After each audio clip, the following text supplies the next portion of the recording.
ঢাকার দোহার উপজেলার বেগম আয়েশা পাইলট বালিকা উচ্চ বিদ্যালয় অ্যান্ড কলেজের অধ্যক্ষ কুলসুম বেগমের পদত্যাগের দাবিতে এক দফা দাবি নিয়ে অত্র বিদ্যালয়ের প্রধান ফটকের সামনে মেইন রাস্তা অবরোধ করে বিক্ষোভ মিছিল করেছেন বিদ্যালয়ের শিক্ষক, অভিভাবক ও শিক্ষার্থীরা।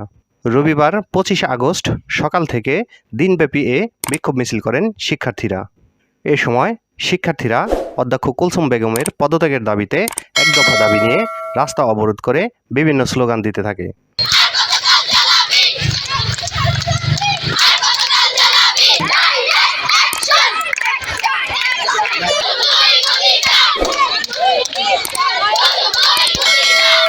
জানা যায়, কুলসুম বেগমের পদত্যাগের দাবিতে টানা কয়েকদিন যাবৎ শিক্ষার্থীরা এ বিক্ষোভ মিছিল করছেন।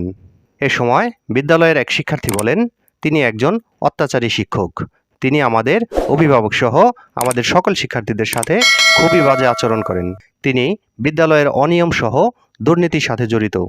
আমরা এই অত্যাচারী শিক্ষকের পদত্যাগ চাই।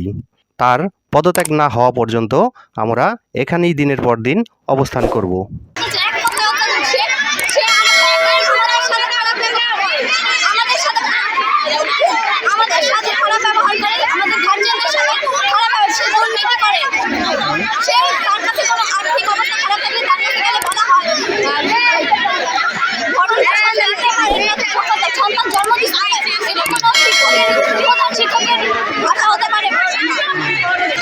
যোগাযোগ করার চেষ্টা করছে কিছু একবার, মানে তার ফোন ঢোকে বা ঢোকলে সে বলে যে আমি দেখতেছি, এখান থেকে বলে যে পদত্যাগ করেন, আর সে বলে আমি দেখতেছি, এই কথা বলে সে ফোন কাট করে দেয়। তারপরে তার মোবাইল আবার অনেক সময় এঙ্গেজ করে বন্ধ করে দেয়।